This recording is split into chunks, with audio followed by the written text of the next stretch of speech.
Sir it's Kerala sir 100% literacy sir എന്ന് പറഞ്ഞുകൊണ്ട് കേരളത്തെ ഈ പാജി കളിയാക്കുന്ന ഈ ഒരു വീഡിയോ കുറെ ആൾക്കാർ എനിക്ക് അയച്ചു വന്നിട്ട് എന്താണ് ബ്രോ റിയാക്ട് ചെയ്യാത്തതെന്നൊക്കെ ചോദിക്കുന്നുണ്ട്.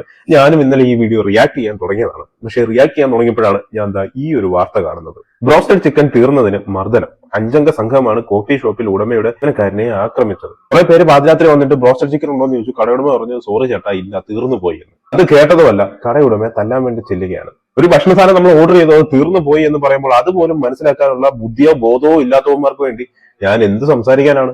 മലയാളികളുടെ സാക്ഷരത കൊണ്ട് എഴുതാനും വായിക്കാനും ഏതെങ്കിലും ഒരു ലാംഗ്വേജ് എഴുതാനും വായിക്കാനും അറിയാമെങ്കിൽ അത് സാക്ഷരതയായിട്ടാണ് കൂട്ടുന്നത്. അല്ലാതെ ഒരു കടയിൽ ചെന്നിട്ട് ഒരു സാധനം ഇല്ല എന്ന് പറഞ്ഞാൽ അത് അക്സെപ്റ്റ് ചെയ്യാൻ പോലുമുള്ള വിവരവും ബോധവും ഇല്ലാത്തവന്മാരാണ് ഭൂരിഭാഗം എണ്ണം. പപ്പടം കിട്ടാതെ അടി, ലേസ് കിട്ടാതെ അടി, കപ്പലിക്കകത്ത് ഉപ്പ് കുറഞ്ഞാൽ അടി, ഐസം കിട്ടിയില്ലെങ്കിൽ അടി, പറ കിട്ടിയില്ലെങ്കിൽ അടി എന്ന് പറഞ്ഞുകൊണ്ട് യുവമാർ ഇങ്ങനെ കാണിച്ചുകൊണ്ടൊക്കെയാണ്. അവിടുത്തെ പൊറോട്ടയ്ക്ക് കുറച്ച് ഗ്രേവി ചോദിച്ചപ്പോൾ കിട്ടിയില്ല എന്ന് പറഞ്ഞുകൊണ്ട് അവിടെ ഇരുന്ന ബക്കറ്റ് എടുത്തിട്ടുണ്ട്. എന്റെ പൊട്ടിച്ചമ്മയുടെ നാടാണിത്.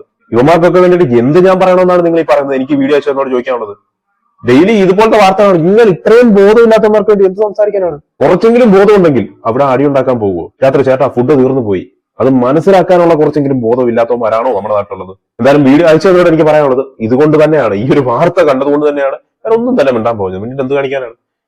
അവൻ കളിയാക്കിയ വാർത്ത എഴുതി ഞാൻ റിയാക്ട് ചെയ്യാൻ പോയപ്പോഴാണ് ബ്രോസ്റ്റഡ് ചിക്കൻ തീർന്നു പോയി എന്ന് പറഞ്ഞതിന്റെ പേരിൽ അടി ഉണ്ടാക്കിയ വാർത്ത കാണുന്നത്. ഇത്രയും ബോധമില്ലാത്തവന്മാർക്ക് വേണ്ടി ഞാൻ എന്ത് സംസാരിക്കാനാണ്?